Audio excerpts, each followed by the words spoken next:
Hi all, എല്ലാവർക്കും secret P S സിയിലേക്ക് സ്വാഗതം.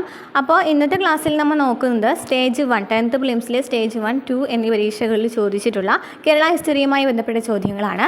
അപ്പോൾ അതിൽ നമുക്ക് പ്രധാനമായിട്ട് പഠിച്ചിരിക്കേണ്ട ഒരു ചാപ്റ്റർ ഇതിൽ നമുക്ക് പറയുന്നുണ്ട്. ആ ഒരു ചാപ്റ്ററിൽ നിന്നും പി എസ് സി കുറേ ക്വസ്റ്റ്യൻസ് നമുക്ക് കഴിഞ്ഞ പരീക്ഷകളിൽ ചോദിച്ചത് കാണാനായിട്ട് സാധിക്കും.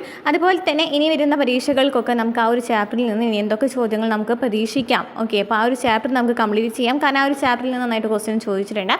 അപ്പോൾ ഓക്കെ, അപ്പോൾ ഇന്നത്തെ ക്ലാസ്സിൽ നമ്മൾ ആ ഒരു ഭാഗത്ത് നിന്ന് ചോദിച്ച ചോദ്യങ്ങളും അതുമായി ബന്ധപ്പെട്ട് വരുന്ന പാഠഭാഗം ആ ഒരു ചാപ്റ്ററും അതുപോലെ തന്നെ ആ ചാപ്റ്ററിൽ ഇനിയും പഠിച്ചിരിക്കേണ്ട കുറച്ച് ചോദ്യങ്ങൾ കൂടിയുണ്ട്, കുറച്ച് കാര്യങ്ങൾ കൂടിയുണ്ട്. അതാണ് ഇന്നത്തെ ക്ലാസ്സിൽ നമ്മൾ ഡിസ്കസ് ചെയ്യുന്നത് കേട്ടോ. അതുപോലെ തന്നെ നമ്മൾ NCERT ക്ലാസ് സ്റ്റാർട്ട് ചെയ്തിട്ടുണ്ടായിരുന്നു. 1ഉം 2ഉം ചാപ്റ്റേഴ്സ് നമ്മൾ കംപ്ലീറ്റ് ചെയ്തിട്ടുണ്ട്. അതുപോലെ തന്നെ ഇന്ത്യൻ ജോഗ്രഫിയുമായി ബന്ധപ്പെട്ട് വരുന്ന ചോദ്യങ്ങൾ എവിടെ നിന്നാണ്, അതുപോലെ തന്നെ ഇന്ത്യൻ സയൻസുമായി ബന്ധപ്പെട്ട് എല്ലാ ചോദ്യങ്ങളും കേട്ടോ, സയൻസിലെ എല്ലാ ചോദ്യങ്ങളും വന്നിരിക്കുന്നത് NCERT പാഠഭാഗങ്ങളാണ്. അത് ഏതൊക്കെ ഓരോ ക്വസ്റ്റ്യൻ, അതായത് സ്റ്റേജ് 1ലും 2ലും നടന്നിട്ടുള്ള സയൻസ് പരീക്ഷകളിലെ ചോദ്യങ്ങളെ ഓരോ ക്വസ്റ്റ്യനും എവിടെ നിന്നാണ് വന്നിരിക്കുന്നത് ആ ഒരു ചാപ്റ്റർ നമ്മൾ പറയുന്നുണ്ട്. അതിൽ ഡീറ്റെയിൽ ആയിട്ടുള്ള ക്ലാസ്സുകളും ഡീറ്റെയിൽ ആയിട്ടുള്ള കാര്യങ്ങളും പറയുന്നുണ്ട്. ആ ക്ലാസ് കാണാത്തുണ്ടെങ്കിൽ പോയി കാണാം. ഓക്കെ, അപ്പോൾ ഇന്നത്തെ ക്ലാസ്സിൽ നമ്മൾ നോക്കാനായിട്ട് പോകുന്നത് കേരള ഹിസ്റ്ററി ആണെന്ന് പറഞ്ഞു. ക്ലാസ്സുകൾ ഇഷ്ടപ്പെട്ടാൽ സപ്പോർട്ട് ചെയ്യാം കേട്ടോ. ആദ്യമായിട്ട് കാണുന്ന കൂട്ടുകാരാണെന്നുണ്ടെങ്കിൽ സപ്പോർട്ട് ചെയ്യുക, ലൈക്ക് ചെയ്യുക, കമൻറ്റ് ചെയ്യുക കേട്ടോ. അപ്പോൾ ക്ലാസ്സിലേക്ക് കിടക്കാം. അവിടെ ഫസ്റ്റ് ക്വസ്റ്റ്യൻ എന്താണ്? പഴശ്ശി കലാപത്തിൻ്റെ പ്രധാന കാരണങ്ങളിൽ പെടുന്ന പ്രസ്താവനയാണ് ചോദിച്ചിരിക്കുന്നത്. പഴശ്ശി കലാപം നോക്കുകയാണെങ്കിൽ പഴശ്ശി കലാപത്തിൻ്റെ പ്രധാന കാരണം എന്താണ്? ബ്രിട്ടീഷുകാരുടെ തെറ്റായ നികുതി നയവും അതുപോലെ തന്നെ വയനാട് കൈയടക്കാനുള്ള ബ്രിട്ടീഷുകാരുടെ നീക്കവുമാണ് പ്രധാനമായിട്ടും പഴശ്ശി കലാപത്തിൻ്റെ കാരണം. എന്താണ്? ബ്രിട്ടീഷുകാരുടെ തെറ്റായ നികുതി നയവും വയനാട് കൈയടക്കാനുള്ള ബ്രിട്ടീഷുകാരുടെ നീക്കവുമാണ്. അപ്പോൾ ഈ ഒരു ഭാഗം നമുക്ക് ചോദ്യം വന്നിരിക്കുന്നത് 10ാം ക്ലാസ്സിലെ 8ാമത് ചാപ്റ്ററാണ്. പഴയ NCERT ആണ്, കേരളം ആധുനികതയിലേക്ക്. ഈ ഒരു ചാപ്റ്ററിൽ നിന്നാണ് നന്നായി ചോദ്യങ്ങൾ ചോദിച്ചിരിക്കുന്നത് കേട്ടോ. അപ്പോൾ സ്റ്റേജ് 1ൽ ചോദിച്ച മുഖ്യ ചോദ്യങ്ങളും കൂടുതൽ ചോദ്യങ്ങളും ഈ ഒരു ചാപ്റ്ററിൽ നിന്നാണ്. 2ാമത്തെ സ്റ്റേജിൽ ചോദിച്ച ചോദ്യങ്ങൾ നമുക്ക് വരുന്നത് പുതിയ NCERT ആണ്. അപ്പോൾ നമുക്ക് ഈ ഒരു ചാപ്റ്ററാണ് ഇന്നത്തെ ക്ലാസ്സിൽ നമ്മൾ ഡിസ്കസ് ചെയ്യുന്നത് കേട്ടോ. അതിൽ നമുക്കിവിടെ പഴശ്ശി കലാപങ്ങൾ എന്ന് പറയുന്ന ഒരു ഭാഗം കാണാനായിട്ട് സാധിക്കും. അവിടെ നിന്നാണ് ഈ ഒരു ചോദ്യം വന്നിരിക്കുന്നത്. ബ്രിട്ടീഷ് ആധിപത്യത്തിനെതിരെ മലബാറിൽ നടന്ന ശക്തമായ ചെറുത്തുനിൽപ്പിന് നേതൃത്വം നൽകിയത് മലബാറിലെ കോട്ടയം രാജകുടുംബ കേരളവർമ്മ പഴശ്ശിരാജയാണ്.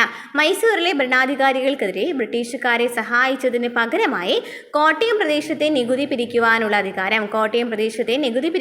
അധികാരം ബ്രിട്ടീഷുകാർ പഴശ്ശിരാജയ്ക്ക് വാഗ്ദാനം ചെയ്തിരുന്നു. എന്നാൽ വിജയിച്ച ശേഷം വാഗ്ദാനം നിറവേറ്റാൻ ബ്രിട്ടീഷുകാർ തയ്യാറായില്ല.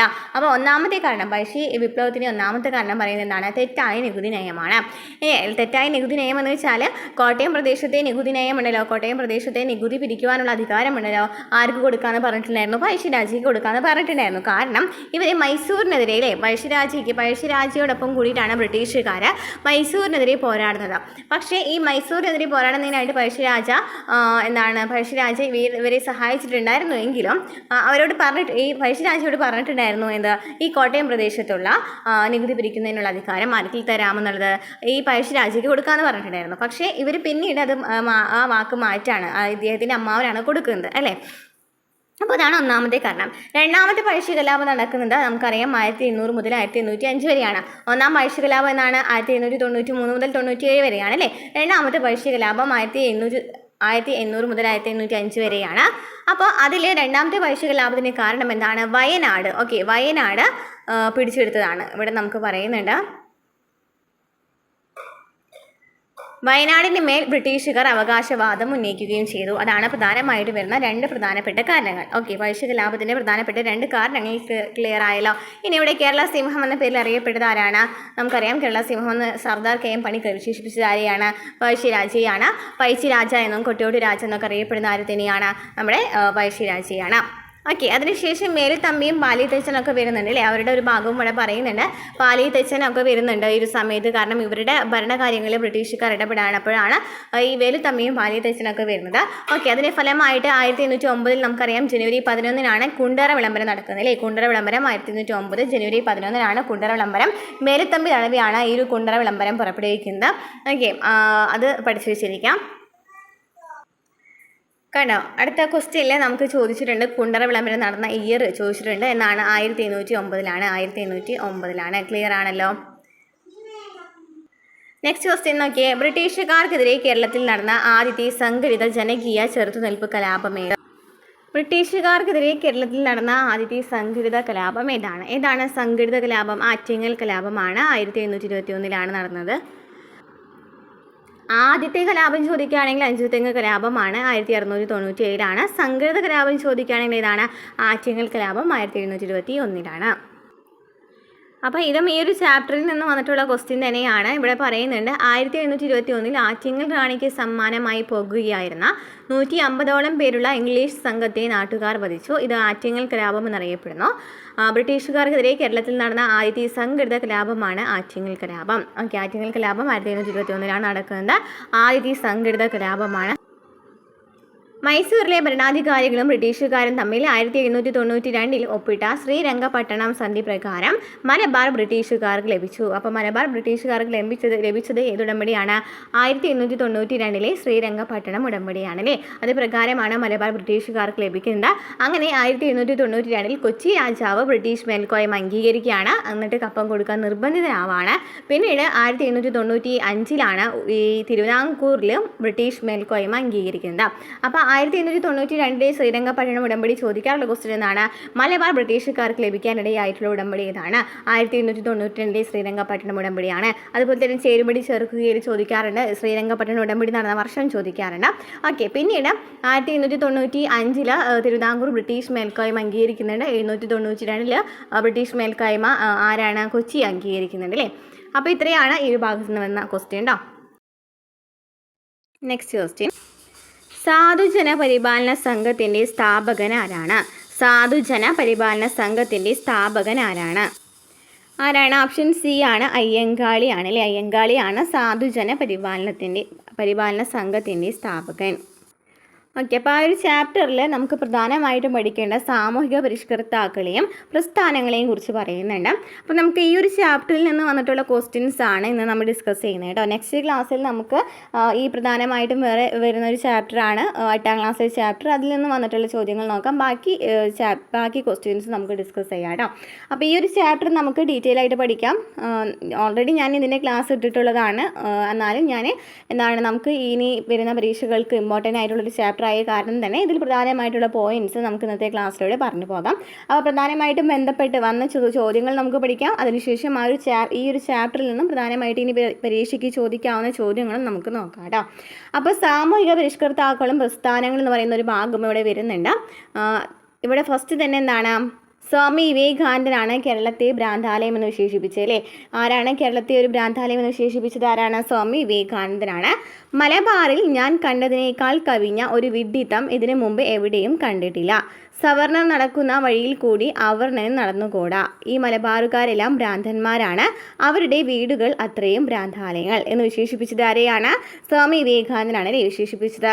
ഇനി 19ാം നൂറ്റാണ്ടിലെ കേരളത്തിൻ്റെ സാമൂഹിക അവസ്ഥ വിശദമാക്കുന്ന സ്വാമി വിവേകാനന്ദന്റെ പരാമർശം ശ്രദ്ധിച്ചല്ലോ. ജാതി വ്യവസ്ഥയുടെ കാർക്കശ്യം അക്കാലത്ത് കേരളത്തിൽ ശക്തമായിരുന്നു. താഴ്ന്ന ജാതിക്കാരെ തൊട്ടുകൂടാത്തവരും തീണ്ടിക്കൂടാത്തവരുമായിട്ടാണ് കണക്കാക്കിയിരുന്നത്. ഒരു വ്യക്തിയുടെ സമൂഹത്തിലെ പദവി തീരുമാനിച്ചിരുന്നത് ജനിച്ച ജാതിയെ അടിസ്ഥാനമാക്കിയായിരുന്നു. ഓരോ ജാതിയിലും ധാരാളം അന്ധവിശ്വാസങ്ങളും അനാചാരങ്ങളും നിലനിന്നിരുന്നു. ആധുനിക വിദ്യാഭ്യാസത്തിൻ്റെ പ്രചാരവും പാശ്ചാത്യ ആശയങ്ങളോടുള്ള സമ്പർക്കവും മൂലം ജാതി വ്യവസ്ഥയുടെയും അന്ധവിശ്വാസങ്ങളുടെയും യുക്തിരാഹിത്യം കേരളീയർക്ക് ബോധ്യമായി. സമൂഹത്തിലെ അസമത്വങ്ങളും അനാചാരങ്ങളും ഇല്ലാതാക്കുന്നതിന് വേണ്ടി പരിഷ്കരണ പ്രസ്ഥാനങ്ങൾ രൂപം കൊണ്ടു. അപ്പോൾ പ്രധാനമായിട്ടും വരുന്ന പരിഷ്കരണ പ്രസ്ഥാനങ്ങൾ നോക്കാം. വൈകുണ്ഠസ്വാമികൾ ഇതാണ് സമത്വ സമാജം അല്ലേ. വൈകുണ്ഠസ്വാമികൾ സമത്വ സമാജം. ഇനി ചട്ടമ്പി സ്വാമികൾ കൂട്ടുകുടുംബ വ്യവസ്ഥ, സംബന്ധം, മരുമക്കത്തായം എന്നിവയ്ക്കെതിരെ പോരാടിയതാരാണ്? ചട്ടമ്പി സ്വാമികളാണ്. ശ്രീനാരായണ ഗുരു ശ്രീനാരായണ ധർമ്മപരിപാലന യോഗം. കുര്യാക്കോസ് ഏലിയാസ് ചവറ അനാഥാലയങ്ങളും വിദ്യാലയങ്ങളും സ്ഥാപിച്ചു. അയ്യങ്കാളി സാധുജന പരിപാലന സംഘം, അതാണ് ക്വസ്റ്റ്യൻ വന്നിരിക്കുന്നത്. അയ്യങ്കാളി സാധുജന പരിപാലന സംഘം. വക്കം അബ്ദുൽ ഖാദർ മൗലവി തിരുവിതാംകൂർ മുസ്ലിം മഹാജനസഭ. വക്കം അബ്ദുൽ ഖാദർ മൗലവി തിരുവിതാംകൂർ മുസ്ലിം മഹാജനസഭ. വാഗ്ഭടാനന്ദൻ ആത്മവിദ്യാസംഘം. ആത്മവിദ്യാസംഘം. സഹോദരൻ Ayyappan Sahodara Prasthanam. Pandit KP Karuppan Araya Samajam. Mannathu Padmanabhan Nair service society. VT Bhattathiripad Yogakshema Sabha. Kumara ഗുരുദേവൻ പ്രത്യക്ഷ രക്ഷാ ദേവസഭ. എന്തൊക്കെയാണ് പഠിച്ചത്? വൈകുണ്ഠസ്വാമികൾ സമത്വ സമാജം, ചട്ടമ്പി സ്വാമികൾ കൂട്ടുകുടുംബ വ്യവസ്ഥ, സംബന്ധം, മരുമക്കത്തായം എന്നിവയ്ക്കെതിരെ പോരാടി. ശ്രീനാരായണ ഗുരു ശ്രീനാരായണ ധർമ്മ പരിപാലന യോഗം. കുര്യാക്കോസ് ഏലിയാസ് ചവറ അനാഥാലയങ്ങളും വിദ്യാലയങ്ങളും സ്ഥാപിച്ചു. അയ്യങ്കാളി സാധുജന പരിപാലന സംഘം. വക്കം അബ്ദുൽ ഖാദർ മൗലവി തിരുവിതാംകൂർ മുസ്ലിം മഹാജനസഭ. വാഗ്ഭടാനന്ദൻ ആത്മവിദ്യാസംഘം. സഹോദരൻ Ayyappan Sahodara Prasthanam. Pandit K P. Karuppan Araya Samajam. Mannathu Padmanabhan Nair service society. V T. Bhattathiripad Yogakshema Sabha. Kumara ഗുരുദേവൻ പ്രത്യക്ഷ രക്ഷാ ദേവസഭ. ഓക്കെ, അപ്പോൾ ആ ക്വസ്റ്റ്യൻ ക്ലിയർ ആയെന്ന് വിചാരിക്കുന്നു. നെക്സ്റ്റ് ക്വസ്റ്റ്യൻ എന്താണ്? ആഴമേറും നിൻ മഹസ മാഴിയിൽ ഞങ്ങളാകവേ ആഴണം, വാഴണം നിത്യം വാഴണം വാഴണം സുഖം. ഇത് ഏതിലെ വരികളാണ്? ഏതിലെയാണ്? ഓപ്ഷൻ ബി ആണ്, ദൈവദശകമാണല്ലേ. അപ്പോൾ ഇതും അതേ ഒരു ചാപ്റ്ററിൽ നമ്മൾ ഈ ഒരു പ്രധാനമായിട്ടുള്ള സാമൂഹിക പരിഷ്കരണ പ്രസ്ഥാനങ്ങൾ പഠിച്ചല്ലോ. അതിന് താഴെയായിട്ട് ഒരു ബോക്സിൽ പറയുന്നുണ്ട് ദൈവദശകവും ആത്മോപദേശ ശതകവും. ഇവിടെ ആഴമേറും നിൻ മഹസ മാഴിയിൽ ഞങ്ങളാകവേ വാഴണം എന്ന് പറഞ്ഞത് ഏതിലെയാണ്? ശ്രീനാരായണ ഗുരു രചിച്ച ദൈവദശകത്തിൽ നിന്നുള്ള വരികളാണ്. ആഴമേറും നിൻ മഹസാ മാഴിയിൽ ഞങ്ങളാകവേ ആഴണം വാഴണം നിത്യം വാഴണം വാഴണം സുഖം എന്ന് പറയുന്നത്. ഇനി നെക്സ്റ്റ് അതിന് തൊട്ട് താഴെയായിട്ട് നമുക്ക് ആത്മോപദേശ ശതകത്തിലെ വരികളും കാണാനായിട്ട് സാധിക്കും. അപ്പോൾ അതും പഠിച്ചു വെച്ചിരിക്കുക. ഇനി അടുത്ത എക്സാമിൽ നമുക്കിതും ചോദിച്ചുകൂടാന്നില്ല. അവൻ ഇവനെന്നെ അറിയുന്നതൊക്കെ ഓർത്ത ലവനയിലാദിമമായൊരു ആത്മരൂപം. അവനവൻ ആത്മസുഖത്തിനാചരിക്കുന്നവയപരനു സുഖത്തിനായി വരേണം. അത് പറയുന്നത് ഏതാണ്? ആത്മോപദേശ ശതകമാണ്. ഈ ആത്മോപദേശ ശതകവും ദൈവദശകവും ആരുടേതാണ്? ശ്രീനാരായണ ഗുരുവിൻ്റെതാണ് അല്ലേ. അപ്പോൾ ഈ രണ്ടും നമുക്ക് മനസ്സിലായിട്ടുണ്ട്, രണ്ടും പഠിച്ചു കഴിഞ്ഞിട്ടുണ്ട്. നെക്സ്റ്റ് ക്വസ്റ്റ്യൻ, സാമൂഹ്യ പരിഷ്കർത്താവായ ശ്രീനാരായണ ഗുരുവിനെക്കുറിച്ചുള്ള തെറ്റായ പ്രസ്താവനകൾ ഏതാണ്? 1888 അരുവിപ്പുറത്ത് ശിവപ്രതിഷ്ഠ നടത്തി. ശരിയാണോ? ശരിയാണ്. ശ്രീനാരായണ ഗുരുവിൻ്റെ പ്രസിദ്ധീകരണങ്ങൾ പ്രാചീന മലയാളം ആദിഭാഷ എന്നിവയാണ്. തെറ്റാണല്ലേ. നമുക്കറിയാം പ്രാചീന മലയാളം ആദിഭാഷ ആരുടേതാണ്? ചട്ടമ്പി സ്വാമികളുടേതാണ്. ഒരു ജാതി ഒരു മതം ഒരു ദൈവം മനുഷ്യന് എന്ന പ്രസിദ്ധ വാക്യം ഉയർത്തിയതാരാണ്? ശ്രീനാരായണ ഗുരുവാണ്. ശരിയാണ്. സമത്വ സമാജത്തിൻ്റെ സ്ഥാപകൻ ശ്രീനാരായണ ഗുരുവാണ്. തെറ്റാണ്. കാരണം ആരാണ് സമത്വ സമാജത്തിൻ്റെ സ്ഥാപകൻ? ഇപ്പം നമ്മൾ നേരത്തെ കണ്ടുള്ളൂ അല്ലേ, ആരാണ്? വൈകുണ്ഠ സ്വാമികളാണ്. അപ്പോൾ ഇവിടെ നമുക്ക് തെറ്റായ പ്രസ്താവന ഏതാണ് വരുന്നത്? 2ഉം അതുപോലെ തന്നെ 4ഉം ആണ് അല്ലേ. ആൻസർ ഓപ്ഷൻ ഡി ആണ്. 2ഉം 4ഉം ആണ്. അപ്പോൾ നമുക്ക് ഇവിടെ ഫസ്റ്റ് നമ്മൾ ഈ സാമൂഹിക പരിഷ്കരണ പ്രസ്ഥാനങ്ങൾ പഠിച്ചല്ലോ. അതിന് തൊട്ട് താഴെയായിട്ട് നമ്മൾ ദൈവദശകവും ആത്മോപദേശ ശതകവും പഠിച്ചല്ലോ. അതിനിപ്പുറത്തായിട്ട് നമുക്ക് ശ്രീനാരായണ ഗുരുവിനെ കുറിച്ചിട്ട് ഡീറ്റെയിൽ ആയിട്ട് പറയുന്നുണ്ട്. ശ്രീനാരായണ ഗുരുവിനെ കുറിച്ച് മാത്രമല്ല വൈക്കം സത്യാഗ്രഹത്തെ കുറിച്ചിട്ടും ഈ ഒരു ഭാഗത്ത് വരുന്നുണ്ട് കേട്ടോ. നമുക്ക് നോക്കാം. പ്രധാനമായിട്ടും വരുന്ന ഭാഗമാണ്. ഓക്കെ, സാമൂഹിക പരിഷ്കരണ പ്രസ്ഥാനങ്ങൾ സാമൂഹിക മാറ്റത്തിനായുള്ള സമരങ്ങൾക്ക് പ്രചോദനമേകി. മാറുമറയ്ക്കാനുള്ള അവകാശത്തിനായി തെക്കൻ തിരുവിതാംകൂറിലെ ചാനാർ സ്ത്രീകൾ പോരാട്ടം നടത്തി. ഇതിനെ തുടർന്ന് 1859 ജാക്കറ്റും മേൽമുണ്ടും ധരിക്കാനുള്ള അവകാശം ചാനാർ സ്ത്രീകൾക്ക് അനുവദിക്കാൻ ഉത്രം തിരുനാൾ മഹാരാജാവ് നിർബന്ധിതനായി. അപ്പോൾ ഇവിടെ ആദ്യം തന്നെ പറയുന്നത് എന്താണ്? ചാനാർ ലഹളയെ കുറിച്ചിട്ടാണ്. ചാനാർ കലാപം അല്ലെങ്കിൽ ചാനാർ ലഹള നടന്നതെന്നാണ് 1859. അതായത് മാറുമറയ്ക്കാനുള്ള അവകാശമാണ് ഇവിടെ ഇവർ നേടിയെടുക്കുന്നത് അല്ലേ. ഈ ചാനാർ സ്ത്രീകൾക്കൊന്നും മാറുമറയ്ക്കാനുള്ള അവകാശം ഉണ്ടായിരുന്നില്ല ആ ഒരു കാലത്ത്. അപ്പോൾ അതിന് വേണ്ടിയിട്ടുള്ളൊരു കലാപമായിരുന്നു ചാനാർ കലാപം. അതിന് ഉത്തരവ് പുറപ്പെടുവിക്കുന്നില്ല എന്നുണ്ടെങ്കിൽ ഇത് എന്താണ്, ഇങ്ങനെ ചാനാർ സ്ത്രീകൾക്ക് ഈ മേൽമുണ്ട് ധരിക്കാനുള്ള അവകാശം അനുവദിക്കുന്നത് ആരാണ്? ഉത്രം തിരുനാൾ മഹാരാജാവാണ്. ഉത്രം തിരുനാൾ മഹാരാജാവാണ്. ഓക്കെ, ക്ലിയർ ആണല്ലോ. അപ്പോൾ 1859 ചാനാർ സ്ത്രീകളുടെ ഈ കലാപം നടക്കുന്നത്. ചാനാർ കലാപം മേൽമുണ്ട് ധരിക്കുന്നതിനുള്ള കലാപം ചോദിക്കുകയാണെങ്കിൽ ചാനാർ കലാപമാണ്. ആരാണ് ഇത് ഈ ഒരു ഉത്തരവ് പുറപ്പെടുവിക്കുന്നത് ചോദിക്കുകയാണെങ്കിൽ ആരാണ്? ഉത്രം തിരുനാൾ മഹാരാജാവാണ്. ഇനി നെക്സ്റ്റ് നമുക്ക് ശ്രീനാരായണ ഗുരുവിനെ കുറിച്ച് പറയുന്നുണ്ട്. 1888 ശ്രീനാരായണ ഗുരു അരുവിപ്പുറത്ത് നടത്തിയ ശിവപ്രതിഷ്ഠ സാമൂഹിക രംഗത്ത് പുതുചലനങ്ങൾ സൃഷ്ടിച്ചു. അപ്പോൾ നോക്കിയൊക്കെ ഈ ഒരു സ്റ്റേറ്റ്മെൻറ്റ് തന്നെയാണ് അവിടെ ചോദിച്ചിരിക്കുന്നത് അല്ലേ. 1888 ശ്രീനാരായണ ഗുരു അരുവിപ്പുറത്ത് എന്ത് നടത്തുന്നത്? ശിവപ്രതിഷ്ഠ നടത്തുന്നത്. ക്ഷേത്രകർമ്മവും പൂജകളും ചെയ്യാനുള്ള അവകാശം അവർണ സമുദായത്തിൽ പെട്ടവർക്ക് കൂടി നേടിയെടുക്കാൻ ഇതിലൂടെ കഴിഞ്ഞു. ജാതിഭേദം മതദ്വേഷമേതുമില്ലാതെ സർവരും സോദരത്യേന വാഴുന്ന മാതൃകാ സ്ഥാനമാണിത് എന്ന് അരുവിപ്പുറത്ത് ക്ഷേത്രത്തിന് മുന്നിൽ ശ്രീനാരായണ ഗുരു രേഖപ്പെടുത്തി. എന്താണ്?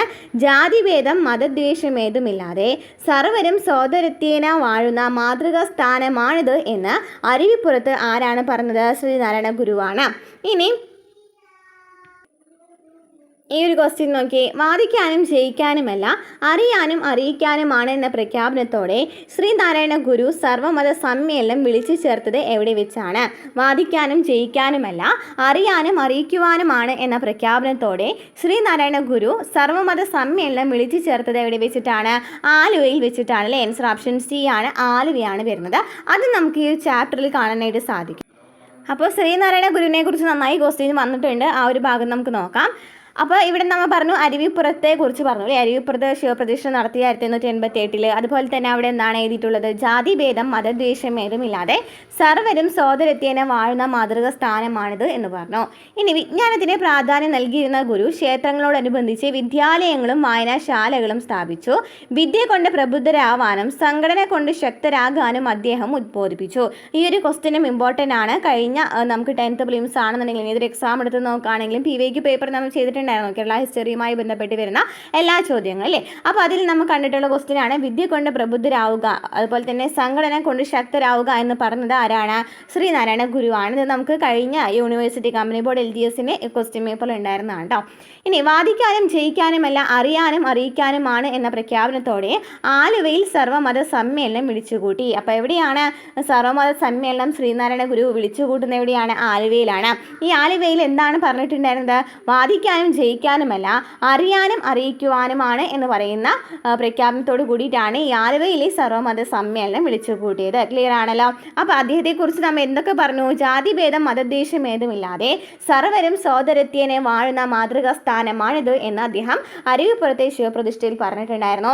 വാദിക്കാനും ജയിക്കാനുമല്ല അറിയാനും അറിയിക്കുവാനുമാണ് ഈ ആലുവ സർവമത സമ്മേളനം എന്ന് പറഞ്ഞിട്ടുണ്ടായിരുന്നു.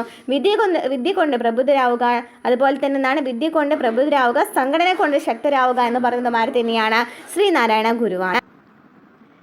ഉദാത്തമായ മനുഷ്യ സ്നേഹത്തിലും സർവമത സാഹോദര്യത്തിലും അധിഷ്ഠിതമായിരുന്നു ശ്രീനാരായണ ഗുരുവിൻ്റെ സന്ദേശങ്ങളും പ്രവർത്തനങ്ങളും. ഓക്കെ, ക്ലിയർ ആണല്ലോ അല്ലേ? ഇനി നമുക്ക് ആ ഒരു ഭാഗത്ത് തന്നെ പ്രധാനമായിട്ടും പഠിക്കേണ്ട വൈക്കം സത്യാഗ്രഹത്തെക്കുറിച്ചും ഗുരുവായൂർ സത്യാഗ്രഹത്തെക്കുറിച്ചിട്ടൊക്കെ പറയുന്നുണ്ട്. നമുക്ക് വായിച്ചു നോക്കാം.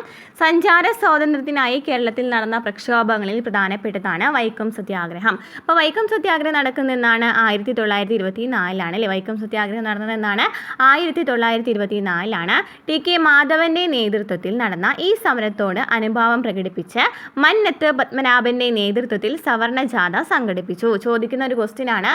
സവർണജാഥ, മന്നത്ത് പത്മനാഭൻ സവർണജാഥ നടത്തിയിട്ടുള്ളത് ഏത് സത്യാഗ്രഹവുമായി ബന്ധപ്പെട്ടിട്ടാണെന്ന് ക്വസ്റ്റ്യൻ ചോദിച്ചിട്ടുണ്ട്. അപ്പോൾ പഠിച്ചു വെച്ചിരിക്കുക എന്നാണ്. മന്നത്ത് പത്മനാഭൻ്റെ നേതൃത്വത്തിലാണ് സവർണജാഥ, അതും ചോദിച്ചിട്ടുണ്ട് കേട്ടോ. ആരുടെ നേതൃത്വത്തിലാണ് വൈക്കം സത്യാഗ്രഹവുമായി ബന്ധപ്പെട്ട് സവർണജാഥ നടത്തിയത്? ആരുടെ നേതൃത്വത്തിലാണ്? മന്നത്ത് പത്മനാഭൻ്റെ നേതൃത്വത്തിലാണ്. ഓക്കെ, അപ്പോൾ സഞ്ചാര സ്വാതന്ത്ര്യത്തിനായിട്ടാണ് കേരളത്തിൽ നടന്ന ആദ്യത്തെ പ്രക്ഷോഭമാണ് വൈക്കം സത്യാഗ്രഹം നടക്കുന്നതെന്നാണ് 1924. വൈക്കം സത്യാഗ്രഹത്തിൽ നേതൃത്വം കൊടുത്തതാരാണ്? TK മാധവനാണ്. ഇനി സവർണജാഥ നടത്തിയതാരാണ്? മന്നത്ത് പത്മനാഭനാണ്. ഈ സമരങ്ങളെ തുടർന്നാണ് വൈക്കം ക്ഷേത്രത്തിന് ചുറ്റുമുള്ള പൊതുനിരത്തിലൂടെ യാത്ര ചെയ്യാൻ അവർണജാതിക്കാർക്ക് അനുവാദം ലഭിച്ചത്. ഈ നെക്സ്റ്റ് നോക്കുകയാണെങ്കിൽ ഗുരുവായൂർ ക്ഷേത്രത്തിൽ, അതായത് ഗുരുവായൂർ സത്യാഗ്രഹവുമായി ബന്ധപ്പെട്ട് നോക്കുകയാണെങ്കിൽ ഗുരുവായൂർ ക്ഷേത്രത്തിൽ എല്ലാ ജാതിയിലും പെട്ട ഹിന്ദുക്കൾക്ക് പ്രവേശനം അനുവദിക്കണമെന്നാവശ്യപ്പെട്ട് K കേളപ്പൻ്റെ നേതൃത്വത്തിൽ ഗുരുവായൂർ സത്യാഗ്രഹം നടന്നു. 1931 ഗുരുവായൂർ സത്യാഗ്രഹം നടക്കുന്നത്. അപ്പോൾ ഇത് രണ്ടും ക്ഷേത്രവുമായി ബന്ധപ്പെട്ടിട്ടാണ്. വൈക്കം ക്ഷേത്രവുമായി ബന്ധപ്പെട്ടിട്ട് വൈക്കം സത്യാഗ്രഹമാണെന്നുണ്ടെങ്കിൽ ഗുരുവായൂർ ക്ഷേത്രവുമായി ബന്ധപ്പെട്ടിട്ടാണ് ഗുരുവായൂർ സത്യാഗ്രഹം വരുന്നത്. ഗുരുവായൂർ സത്യാഗ്രഹം നടന്നതെന്നാണ് 1931. നേതൃത്വം കൊടുത്തത് ആരാണ്? K കേളപ്പനാണ്. AK ഗോപാലനായിരുന്നു സമരത്തിൻ്റെ വളണ്ടിയർ ക്യാപ്റ്റൻ. ഇപ്പോഴും ചോദിക്കുന്ന ക്വസ്റ്റ്യൻ ആണല്ലേ. ഗുരുവായൂർ സത്യാഗ്രഹത്തിൻ്റെ വളണ്ടിയർ ക്യാപ്റ്റൻ ആരാണ്? AKG ആണ്, AK ഗോപാലനാണ്. ഈ സത്യാഗ്രഹത്തിൽ P കൃഷ്ണപിള്ളയ്ക്ക് ക്രൂരമായ മർദ്ദനമേറ്റു. ഈ ജനകീയ സമരങ്ങളുടെ എല്ലാം ഫലമായാണ് 1936 നവംബർ 12 തിരുവിതാംകൂറിൽ ക്ഷേത്ര പ്രവേശന വിളംബരം പുറപ്പെടുവിച്ചത്. ഓക്കെ, തിരുവിതാംകൂറിൽ ക്ഷേത്രപ്രവേശന വിളംബരം പുറപ്പെടുവിച്ചതെന്നാണ് 1936 നവംബർ 12-നാണ്. തുടർന്ന് മദിരാശി ക്ഷേത്ര പ്രവേശന വിളംബര പ്രകാരം മലബാറിലും കൊച്ചി രാജാവിൻ്റെ വിളംബര പ്രകാരം കൊച്ചിയിലും എല്ലാ വിഭാഗക്കാർക്കും ആരാധനാ സ്വാതന്ത്ര്യം ലഭിച്ചു. അപ്പോൾ വൈക്കം സത്യാഗ്രഹവും ഗുരുവായൂർ സത്യാഗ്രഹത്തിൻ്റെ ഫലമായിട്ടാണ് എന്താ നടക്കുന്നത്, ക്ഷേത്രപ്രവേശന വിളംബരം വരുന്നത്. അതിൻ്റെ ഫലമായിട്ട് എല്ലാ ക്ഷേത്രങ്ങളിലും എല്ലാവർക്കും സഞ്ചരിക്കുന്ന എല്ലാ ക്ഷേത്രങ്ങളിലെല്ലാം ഈ പരിസരത്തൊക്കെ അല്ലേ, അതാണ് നമുക്ക് പറഞ്ഞിരിക്കുന്നത് അല്ലേ. ആ ഒരു ക്ഷേത്രത്തിന് ചുറ്റുമുള്ള പ്രദേശങ്ങളിൽ യാത്ര ചെയ്യാനുള്ള അനുവാദം വൈക്കം ക്ഷേത്രവുമായി ബന്ധപ്പെട്ട് നോക്കുകയാണെങ്കിൽ ഉണ്ടായിരുന്നില്ല. ഇനി ഗുരുവായൂർ ക്ഷേത്രത്തിലാണെന്നുണ്ടെങ്കിൽ ഗുരുവായൂർ ക്ഷേത്രത്തിലേക്ക് കടക്കുന്നതിനെ കുറിച്ചിട്ടാണ് പറഞ്ഞിട്ടുണ്ടായിരുന്നത്. എന്നാൽ വൈക്കം ക്ഷേത്രമാണെങ്കിൽ വൈക്കം ക്ഷേത്രത്തിനടുത്തുള്ള ആ ഒരു പൊതുനിരത്തുകളിലൂടെ സഞ്ചരിക്കാനുള്ള അല്ലേ സഞ്ചാര സ്വാതന്ത്ര്യവുമായി ബന്ധപ്പെട്ടിട്ടുള്ളതായിരുന്നു അല്ലേ. അപ്പോൾ ഇത് പ്രകാരം 1936 നവംബർ 12-ന് ക്ഷേത്രപ്രവേശന വിളംബരം വരാണ്. അത് പ്രകാരം എല്ലാവർക്കും ആരാധനാ സ്വാതന്ത്ര്യം ലഭിക്കുകയാണ്.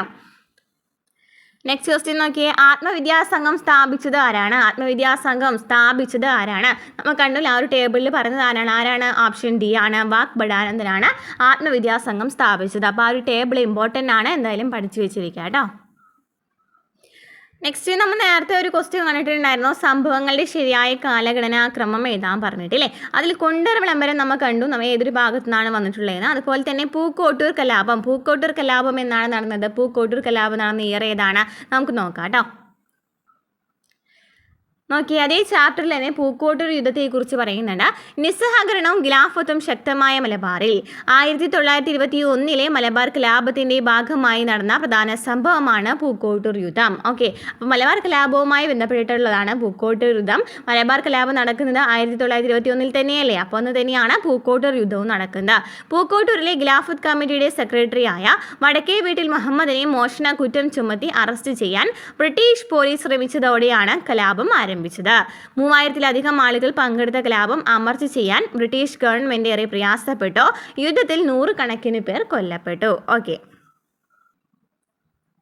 നെക്സ്റ്റ് രണ്ടാമത്തെ സ്റ്റേജിൽ നടക്കാനിരുന്ന ക്വസ്റ്റ്യൻ പേപ്പറാണ്. സാധുജന പരിപാലന സംഘം എന്ന പരിഷ്കരണ പ്രസ്ഥാനത്തിൻ്റെ സ്ഥാപകൻ ആരാണ്? സാധുജന പരിപാലന സംഘം ആരാണ്? അയ്യങ്കാളിയാണ് അല്ലേ. ആൻസർ ഓപ്ഷൻ ബി ആണ്, അയ്യങ്കാളിയാണ്. ഓക്കെ, അപ്പോൾ ഇത്രയും ക്വസ്റ്റ്യൻസ് ആണ് നമുക്ക് ഈ ഒരു ചാപ്റ്ററിൽ നിന്ന് ഇതുവരെ ചോദിച്ചിരിക്കുന്നത്. കുറേ ക്വസ്റ്റ്യൻസ് നമുക്ക് കണ്ടു. ഇനി നമുക്ക് പ്രധാനമായിട്ടും ഈ ഒരു ചാപ്റ്ററിൽ നിന്ന് പഠിക്കാൻ ഇനിയും പ്രതീക്ഷിക്കാവുന്ന ചോദ്യങ്ങൾ കൂടി നമുക്ക് ഡിസ്കസ് ചെയ്യാം. അപ്പോൾ അതിന് മുമ്പായിട്ട് ക്ലാസ്സുകൾ ഇഷ്ടപ്പെടുകയാണെന്നുണ്ടെങ്കിൽ സപ്പോർട്ട് ചെയ്യാം കേട്ടോ, ലൈക്കും കൂടെ ചെയ്യാം. അപ്പോൾ ഇവിടെ നമ്മൾ പ്രധാനമായിട്ടും വരുന്ന ടേബിളും അതുമായി ബന്ധപ്പെട്ട് വരുന്ന കാര്യങ്ങളും പറഞ്ഞു. ഇനി നമുക്ക് പഠിക്കാനായിട്ടുള്ളത് ഈ ഒരു ചാപ്റ്ററിൻ്റെ തുടക്കം തന്നെ എന്താണ്, സമീപസ്ഥമായി മനോഹരമായ മലനിരകൾ ഉണ്ടായിരുന്നു. ഞങ്ങളുടെ വഴികാട്ടിക്ക് സ്ഥലം പെട്ടെന്ന് കൃത്യമായി തിരിച്ചറിയാൻ പറ്റിയില്ല എന്നൊക്കെ പറഞ്ഞ വാസ്കോഡ ഗാമയ്ക്കൊപ്പം എത്തിയ കേരളത്തിലെ പ്രധാനപ്പെട്ട പോർച്ചുഗീസ് നാവികനായിട്ടുള്ള അൽവാര വെൻഹോവിൻ്റെ ഡയറി കുറിപ്പുകൾ ഇവിടെ കാണുന്നുണ്ട്. അതായത് ഇവിടെ നമുക്ക് പഠിക്കാനായിട്ടുള്ളത് കേരളവുമായി വ്യാപാരത്തിൽ ഏർപ്പെട്ടിരുന്നവരിൽ പ്രധാനികൾ അറബികളും ചൈനക്കാരുമായിരുന്നു. അവരുടെ വ്യാപാര കുത്തക അവസാനിപ്പിക്കുക എന്നതായിരുന്നു പോർച്ചുഗീസുകാരുടെ ലക്ഷ്യം. അപ്പോൾ പോർച്ചുഗീസുകാർ കേരളത്തിലേക്ക് വരുന്ന ഒരു ഭാഗമാണ് തുടക്കത്തിൽ പറയുന്നത്. അപ്പോൾ ആദ്യം ഇവിടെ നമ്മുടെ ഇന്ത്യയിൽ ആധിപത്യം ഉണ്ടായിരുന്ന, അല്ലെങ്കിൽ കേരളത്തിൽ ആദ്യമായിട്ട് ആധിപത്യം ഉണ്ടായിരുന്ന ആരാണ്? അറബികളും ചൈനക്കാരുമാണ്. പിന്നീട് ഇവരുമായിട്ടില്ലേ ഈ കേരളവുമായി ബന്ധപ്പെട്ടിട്ട് ഒരു വ്യാപാര കുത്തക സ്ഥാപിക്കണമെന്ന ലക്ഷ്യത്തോടെ പോർച്ചുഗീസുകാർ വരാണ്. എന്നാൽ കോഴിക്കോട്ട് ഭരണാധികാരിയായിട്ടുള്ള സാമൂതിരിയോട് സഹായം ചോദിച്ചപ്പോൾ അവർ സമ്മതിച്ചില്ല. ഓക്കെ, അപ്പോൾ അങ്ങനെ ഇവരെങ്ങോട്ടേക്ക് പോവാണ്? കോഴിക്കോടിൻ്റെ ശത്രുരാജ്യമായിട്ടുള്ള കൊച്ചിയിൽ പോവാണ്. അങ്ങനെ കൊച്ചിയിൽ താവളം ഉറപ്പിച്ച് കേരളത്തിൽ ആധിപത്യം നേടാനായിട്ട് അവർ ശ്രമിച്ചു. അപ്പോൾ പോർച്ചുഗീസുകാരുടെ പ്രധാനപ്പെട്ട ലക്ഷ്യം എന്ന് പറയുന്നത് പോർച്ചുഗീസുകാരെ കൂടാതെ ഡച്ചുകാരും ഇംഗ്ലീഷുകാരും ഫ്രഞ്ചുകാരും വ്യാപാര കുത്തക നേടിയെടുക്കുന്നതിന് വേണ്ടിയിട്ട് മത്സരിച്ചിട്ടുണ്ടായിരുന്നു. നമുക്കറിയാം യൂറോപ്യന്മാരുടെ വരവിൽ ആദ്യമായിട്ട് വരുന്ന ആരാണ്? ഒരു ഭാഗത്ത് പഠിക്കുകയാണെന്നുണ്ടെങ്കിൽ പോർച്ചുഗീസുകാരാണ് വരുന്നത്. പിന്നീട് ആരാണ്? ഡച്ചുകാരാണ് വരുന്നത്. പിന്നീട് ബ്രിട്ടീഷുകാരും ഫ്രാൻസും വരുന്നുണ്ട് അല്ലേ. അപ്പോൾ യൂറോപ്യന്മാരുമായിട്ട് ബന്ധപ്പെട്ട് ചോദിച്ചിട്ടുള്ള എല്ലാ ചോദ്യങ്ങളും നമ്മൾ ഡിസ്കസ് ചെയ്തിട്ടുള്ളതാണ് പ്രീവിയസ് ക്വസ്റ്റ്യൻ ആൻസേഴ്സിൽ അല്ലേ. അപ്പോൾ ഇതിൽ ഇവർ പ്രധാനമായിട്ടും മത്സരിച്ചിട്ടുണ്ടായിരുന്നത് കുരുമുളകിന് വേണ്ടിയിട്ടായിരുന്നു മത്സരം നടന്നിട്ടുണ്ടായിരുന്നത്. 1663 ഡച്ചുകാർ പോർച്ചുഗീസുകാരെ കേരളത്തിൽ നിന്ന് തുരത്തി. അങ്ങനെ പോർച്ചുഗീസുകാരും ഡച്ചുകാരും തമ്മിൽ ഒരു ഇത് നടക്കാണ്. അതിനുശേഷം ഈ ഡച്ചുകാരെ 1663 കൊച്ചിയിൽ നിന്ന് തുരത്താണ്. അങ്ങനെ അവരുടെ ആധിപത്യത്തിലെ അവിടെ ഈ കൊച്ചിക്ക് പകരം കൊച്ചി നേടിയെടുക്കുകയാണ് ഇവരില്ലേ പോർച്ചുഗീസുകാരെ. അങ്ങനെ പോർച്ചുഗീസുകാരുടെ ആധിപത്യമാണ് അവിടെ കാണാനായിട്ട് നമുക്ക് കഴിഞ്ഞത്. അതിനുശേഷം 1741 കുളച്ചൽ യുദ്ധം നടക്കുന്നുണ്ട്. കുളച്ചൽ യുദ്ധത്തിൽ എന്താ സംഭവിക്കുന്നത്? മാർത്താണ്ഡവർമ്മയും ഡച്ചുകാരും തമ്മിലാണ് ഈ കുളച്ചൽ യുദ്ധം നടക്കുന്നത് അല്ലേ. മാർത്താണ്ഡവർമ്മ 1741 കുളച്ചൽ യുദ്ധത്തിൽ ഡച്ചുകാരെ പരാജയപ്പെടുത്തിയതോടെ അവർക്ക് കേരളം വിട്ടുപോകേണ്ടി വന്നു. അപ്പോൾ 1741 കുളച്ചൽ യുദ്ധം നടക്കുന്നത്. ആരൊക്കെ തമ്മിലാണ്? മാർത്താണ്ഡവർമ്മയും ഡച്ചുകാരും തമ്മിലാണ്. അങ്ങനെ ഡച്ചുകാരും എന്താണ് കേരളം വിട്ടു പോവുകയാണ് അല്ലേ. പിന്നീട് ഇംഗ്ലീഷുകാരും ഫ്രഞ്ചുകാരും തമ്മിൽ കർണാട്ടിക് യുദ്ധങ്ങൾ നടക്കുന്നുണ്ട്. അതിൽ ബ്രിട്ടീഷുകാർ വിജയിക്കാണ്. അങ്ങനെയാണ് ബ്രിട്ടീഷുകാരുടെ ആധിപത്യം വരുന്നത്. ഓക്കെ, ക്ലിയർ ആണല്ലോ അല്ലേ. നമ്മൾ അത്രയും ഡീപ്പായിട്ടൊന്നും പറഞ്ഞു പോകുന്നില്ല. നമുക്ക് പ്രധാനമായിട്ടും പഠിച്ചു പോകേണ്ട കാര്യങ്ങൾ മാത്രമാണ് പറയുന്നത് കേട്ടോ. നമ്മൾ ഡീപ്പായിട്ട് ഓൾറെഡി ക്ലാസ് എടുത്തിട്ടുള്ളതാണ്. അപ്പോൾ എന്താണ് പറഞ്ഞത് ഇവിടെ? നമ്മെ പോർച്ചുഗീസുകാരും പോർച്ചുഗീസുകാരും ആദ്യം പോർച്ചുഗീസുകാർ വന്നു, അതിനുശേഷം ഡച്ചുകാർ വന്നു. അങ്ങനെ പോർച്ചുഗീസുകാരും ഡച്ചുകാരും തമ്മിലൊരു യുദ്ധം നടക്കുകയാണ്. അങ്ങനെ ഡച്ചുകാർ പോവുകയാണ്. ഡച്ചുകാർ പോയതിനു ശേഷം പോർച്ചുഗീസുകാർക്കാണ് അവിടെ ഒരു ആധിപത്യം വരുന്നത്. അങ്ങനെ പിന്നീട് എന്ത് സംഭവിക്കുകയാണ്? അതിനുശേഷം ഈ കുളച്ചൽ യുദ്ധം നടക്കുന്നുണ്ട്. 1741 കുളച്ചൽ യുദ്ധം നടക്കുന്നുണ്ട്. മാർത്താണ്ഡവർമ്മയും ഡച്ചുകാരും തമ്മിലാണ്. അങ്ങനെ വീണ്ടും ഡച്ചുകാരും അവിടെ പരാജയപ്പെട്ട് പോവാണ്. പിന്നീട് ബ്രിട്ടീഷുകാരും ഫ്രാൻസുകാരും തമ്മിൽ കർണാട്ടിക് യുദ്ധം നടക്കുന്നത്. അവിടെ ആരാണ് ജയിക്കുന്നത്? ബ്രിട്ടീഷുകാരാണ്. അങ്ങനെ അതിനുശേഷമുള്ള കാര്യങ്ങളാണ് നമ്മൾ നേരത്തെ പറഞ്ഞത്. ആറ്റിങ്ങൽ കലാപം പറഞ്ഞു, അഞ്ചുതെങ്ങ് കോട്ട പണിതു എന്ന് പറഞ്ഞു അല്ലേ. ശ്രീരംഗപട്ടണ സന്ധി പ്രകാരം അല്ലേ, ശ്രീരംഗപട്ടണ സന്ധി പ്രകാരം മലബാർ ബ്രിട്ടീഷുകാർക്ക് ലഭിച്ചു എന്നൊക്കെ പറഞ്ഞല്ലോ. അത് അതിന് ശേഷം വരുന്നൊരു ഭാഗമാണ് കേട്ടോ. ഇനി ഇവിടെ നമുക്ക് ആരാണ് കുഞ്ഞാലി മരയ്ക്കാർ എന്ന് പറയുന്നുണ്ട്. നമ്മൾ പറഞ്ഞു പോർച്ചുഗീസുകാർ ആദ്യം വന്നിട്ട് സഹായം തേടുന്നത് എവിടെ പോയിട്ടാണ്? കോഴിക്കോട് സാമൂതിരിയുടെ അടുത്തേക്ക് പോയിട്ടാണ് അല്ലേ. അപ്പോൾ കോഴിക്കോട്ടെ ഭരണം നടത്തിയിരുന്ന സാമൂതിരിമാരുടെ നാവികപ്പടയുടെ തലവന്മാരായിരുന്നു കുഞ്ഞാലി മരയ്ക്കാർ. കോഴിക്കോട് ജില്ലയിലെ വടകരയ്ക്കടുത്തുള്ള പുതുപ്പണത്തെ മരയ്ക്കാർ കോട്ടയായിരുന്നു ഇവരുടെ ആസ്ഥാനം. എവിടെയാണ്? പുതുപ്പണത്തെ മരക്കാർ കോട്ടയാണ് ഇവരുടെ ആസ്ഥാനം. ഇവർ 4 പേരാണ് ഉണ്ടായിരുന്നത്. അതായത് നമ്മൾ ഈ കുഞ്ഞാലി മരക്കാർ എന്ന് പറയുമ്പോൾ ഒരാളാണെന്ന് വിചാരിക്കും. പക്ഷേ കുഞ്ഞാലി മരക്കാർമാർ 4 പേരുണ്ടായിരുന്നു. ഇതിൽ കുഞ്ഞാലി മരക്കാർ 3-ാമനാണ് എന്ത് പിടിച്ചെടുക്കുന്നത്? ചാലിയം കോട്ട പിടിച്ചെടുക്കുന്നത് കേട്ടോ. കുഞ്ഞാലി മരക്കാർ 4-ാമൻ മരിക്കുന്നതോട് കൂടിയിട്ടാണ് പിന്നീട് ബാക്കി ബ്രിട്ടീഷുകാരൊക്കെ അവിടേക്ക് അധികാരത്തിൽ വരുന്നത്. ഓക്കെ, അപ്പോൾ ഇവിടെ നമ്മൾ എന്താ പറഞ്ഞത്? പോർച്ചുഗീസുകാർ അധികാരത്തിൽ വരുന്നത് കേട്ടോ. അപ്പോൾ ഇവിടെ ഇവർ 4 പേരുണ്ടായിരുന്നു. പോർച്ചുഗീസുകാരുടെ കയ്യിൽ നിന്ന് ചാലിയം കോട്ട തിരിച്ചു പിടിക്കാൻ സാമൂതിരിയെ സഹായിച്ചത് ആരാണ്? കുഞ്ഞാലി 3-ാമനാണ്. ചാലിയം കോട്ടയിലെ വിജയത്തെ പ്രകീർത്തിച്ചുകൊണ്ട് ഗാസി മുഹമ്മദ് 16-ാം നൂറ്റാണ്ടിൽ എഴുതിയ അറബി കാവ്യമാണ് ഫത്ഹുൽ മുബീൻ. നോക്കിയൊക്കെ, ഈ ഒരു ക്വസ്റ്റ്യൻ എപ്പോഴും ചോദിക്കുന്ന ഒരു ക്വസ്റ്റ്യൻ ആണ്. ഫത്ഹുൽ മുബീൻ എഴുതിയത് ആരാണ്? ഗാസി മുഹമ്മദ് ആണ്. ആരാണ്? കുഞ്ഞാലി മരയ്ക്കാർ അല്ലേ. കുഞ്ഞാലി മരയ്ക്കാർ 3-ാമൻ. കുഞ്ഞാലി മരയ്ക്കാർ 3-ാമനാണ് ചാലിയം കോട്ട പിടിച്ചെടുക്കുന്നത്. ഓക്കെ, അപ്പം ഈ ചാലിയം കോട്ട തിരിച്ചു പിടിക്കാൻ സഹായിച്ചത് കുഞ്ഞാലി മരയ്ക്കാർ 3-ാമനാണ്. ഈ ചാലിയം കോട്ടയിലെ വിജയത്തെ തുടർന്നിട്ട് ഗാസി മുഹമ്മദ് എഴുതിയിട്ടുള്ളതാണ് ഫത്ഹുൽ മുബീൻ. ഇവിടെ നമുക്ക് ഇസ്ലാം മതത്തിനും ഹിന്ദു ധർമ്മത്തിനും വേണ്ടിയൊരു പോലെ പോരാടിടും ഹിന്ദുവായുള്ളൊരു രാജാവിനെ കണ്ടുപഠിക്കുവിൻ സുൽത്താൻമാരെ എന്ന വരികൾ അക്കാലത്തെ സാമുദായിക സൗഹാർദ്ദത്തെ സൂചിപ്പിക്കുന്നു. ഓക്കെ, ഇത് എവിടെ നിന്നാണ് വരുന്നതെന്ന് നമുക്ക് വേണമെന്നുണ്ടെങ്കിൽ ക്വസ്റ്റ്യൻ ചോദിക്കാവുന്നതാണ്. ഇസ്ലാം മതത്തിനും ഹിന്ദു ധർമ്മത്തിനും വേണ്ടി ഒരുപോലെ പോരാടിയിടും എന്നൊക്കെ പറയുന്നത് ഇതിലെയാണ്? ഈ ഫത്ഹുൽ മുബീനിലാണ് അല്ലേ. ഫത്ഹുൽ മുബീൻ എഴുതിയതായിട്ടുള്ള ആരാണ്? ഗാസി മുഹമ്മദാണ്. ഓക്കെ, ക്ലിയർ ആണല്ലോ. ഇനി നമുക്ക് ഇവിടെ കുളച്ചൽ യുദ്ധത്തെക്കുറിച്ച് പറയുന്നുണ്ട്. നമ്മൾ നേരത്തെ പറഞ്ഞതിനെ കുളച്ചൽ യുദ്ധം ഡച്ചുകാരെ സംബന്ധിച്ചിടത്തോളം അത്യന്തം വിനാശകരമായിരുന്നു. പ്ലാസി യുദ്ധത്തെ പോലെ ഇതും ഒരു മഹായുദ്ധമായിരുന്നില്ല. പക്ഷേ കേരളം പിടിച്ചെടുക്കാമെന്ന ഡച്ചുകാരുടെ മോഹം ഇതോടെ അസ്തമിച്ചു. ഡച്ചുകാരുടെ ആയുധ ബലത്തിനേറ്റ ആദ്യത്തെ ശക്തിയേറിയ പ്രഹരമാണ് ഈ കുളച്ചൽ യുദ്ധം. അതിൻ്റെ ആഘാതത്തിൽ നിന്നും മുക്തി നേടാൻ പിന്നീട് ഒരിക്കലും അവർക്ക് കഴിഞ്ഞില്ല. ഇത് തന്നെയാണ് ഈ യുദ്ധം കൊണ്ടുണ്ടായ ധാർമ്മിക നേട്ടവും. അതായത് Sardar K M Panicker history of Kerala എന്ന് പറയുന്ന ഒരു ബുക്കിൽ എഴുതിയിട്ടുള്ള ഒരു വരികളാണ് ഇവിടെ നമുക്ക് കാണുന്നത്. ഇനി കുണ്ടറ വിളംബരം. ബ്രിട്ടീഷുകാർക്കെതിരെ നടന്നിട്ടുള്ള ആദ്യകാല ചെറുത്തുനിൽപ്പുകളിൽ നമ്മൾ പഴശ്ശി കലാപങ്ങൾ പഠിച്ചു അല്ലേ. ഇവിടെ നമുക്ക് കുണ്ടറ വിളംബരത്തെക്കുറിച്ച് പറയുന്നുണ്ട്. അന്യരുടെ രാജ്യങ്ങൾ വഞ്ചന കൊണ്ട് കൈയടക്കുന്നത് അവരുടെ വംശ പാരമ്പര്യമാണ്. അങ്ങനെ ഒരു രാജ്യം അവരുടെ കൈപ്പിടിയിൽ അമർന്നാൽ അവരുടെ പട്ടാളം അവിടുത്തെ രാജധാനിയും കോട്ടയും തങ്ങളുടെ രക്ഷാശാസനത്തിൽ കൊണ്ടുവരും. ഇതൊക്കെ പറഞ്ഞത് വേലുത്തമ്പി ദളവയുടെ കുണ്ടറ വിളംബരത്തിൽ നിന്നുള്ള വരികളാണ് ഇവിടെ വായിക്കുന്നത് കേട്ടോ. വേലുത്തമ്പി ദളവയുടെ കുണ്ടറ വിളംബരം. വേലുത്തമ്പി ദളവയാണല്ലേ കുണ്ടറ വിളംബരം പുറപ്പെടുവിച്ചത്? ആരാണ്? വേലുത്തമ്പി ദളവയാണ്. ഓക്കെ, രാഷ്ട്രീയാധിപത്യം കൈക്കലാക്കിയ ബ്രിട്ടീഷുകാർ രാജാക്കന്മാരുടെയും നാടുവാഴികളുടെയും അധികാരത്തിൽ ഇടപെടാൻ തുടങ്ങി. നൂറ്റാണ്ടുകളായി അനുഭവിച്ചു കൊണ്ടിരുന്ന സ്വാതന്ത്ര്യത്തിൻ്റെയും അവകാശങ്ങളുടെയും മേലുള്ള കൈക്കടത്തലുകൾ അവർക്ക് ഇഷ്ടമായില്ല. ഇതിനെതിരെ മലബാറിലും കൊച്ചിയിലും തിരുവിതാംകൂറിലും ബ്രിട്ടീഷുകാർക്കെതിരെ ചെറുത്തുനിൽപ്പുകൾ വളർന്നു വന്നു. അങ്ങനെ പിന്നീട് കേരളം ലോക കമ്പോളത്തിൻ്റെ ഭാഗമാകുന്നുണ്ട്. അതായത് ഇവിടെ നിന്ന് കുറച്ച് ഉൽപ്പന്നങ്ങളൊക്കെ കയറ്റുമതി ചെയ്യുന്നുണ്ട്, ഇറക്കുമതി ചെയ്യുന്നുണ്ട്. അതൊക്കെ പഠിച്ചു വെച്ചിരിക്കുക. പിന്നെ ഇവിടെ പ്രധാനമായിട്ടും പഠിച്ചു വെച്ചിരിക്കേണ്ടതാണ് റെയിൽ പാത. കേരളത്തിലെ ആദ്യത്തെ റെയിൽ പാത നിർമ്മിച്ചത് ആരാണ്? ബ്രിട്ടീഷുകാരാണ്. കേരളത്തിലെ ആദ്യത്തെ റെയിൽ പാത നിർമ്മിച്ചത് ആരാണ്? ബ്രിട്ടീഷുകാരാണ്. കഴിഞ്ഞ LGS ഈ അടുത്ത് നടന്ന LGS ക്വസ്റ്റ്യൻ പേപ്പറിൽ നമുക്കുണ്ട ക്വസ്റ്റ്യൻ ആണ് അല്ലേ. എന്നാണ്?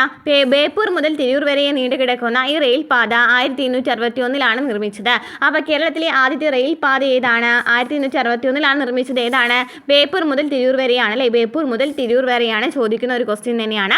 അസംസ്കൃത വസ്തുക്കൾ കൊണ്ടുപോകുന്നതിനും വ്യവസായ ഉൽപ്പന്നങ്ങൾ വിദൂര ഗ്രാമങ്ങളിൽ പോലും എത്തിക്കുന്നതിനും റെയിൽവേയെ ബ്രിട്ടീഷുകാർ ഉപയോഗപ്പെടുത്തി. ഓക്കെ, റെയിൽ പാത അവർ പണിയുന്നതിന് കാരണം എന്താണ്? ഈ കയറ്റുമതി ഇറക്കുമതിക്കൊക്കെ എളുപ്പത്തിൽ വേണ്ടി തന്നെയാണ് ഈ ഒരു റെയിൽ പാതയും അതുപോലെ തന്നെ കുറേ റോഡുകളൊക്കെ വികസിപ്പിക്കുന്നുണ്ട് അല്ലേ. ഇവിടെ നോക്കുകയാണെന്നുണ്ടെങ്കിൽ കണ്ടോ, വ്യാപാരം സുഗമമാക്കാൻ മലബാറിലും കൊച്ചിയിലും തിരുവിതാംകൂറിലും നിലനിന്നിരുന്ന വ്യാപാര നിയമങ്ങൾ തങ്ങൾക്ക് അനുകൂലമായ ബ്രിട്ടീഷുകാർ ഭേദഗതി ചെയ്തു. ഏകീകരിച്ച നാണയ വ്യവസ്ഥയും അളവ് തൂക്ക സമ്പ്രദായം നടപ്പിലാക്കി. വ്യാപാരത്തിനായി ഗതാഗത സൗകര്യങ്ങൾ മെച്ചപ്പെടുത്താൻ റോഡുകളും പാലങ്ങളും റെയിൽ പാലങ്ങളും പണിതു. ചരക്കു ഗതാഗതം സുഗമമാക്കാൻ കൊച്ചി, കോഴിക്കോട്, ആലപ്പുഴ തുറമുഖങ്ങൾ വികസിപ്പിച്ചു. ക്ലിയർ ആണല്ലോ. ഇനി നമുക്ക് നെക്സ്റ്റ് പഠിക്കാനായിട്ടുള്ളത് ഈ ഒരു ഭാഗത്ത് പ്രധാനമായിട്ടും വരുന്ന ഒരു കാര്യമാണ് കുടിയായ്മ നിയമം.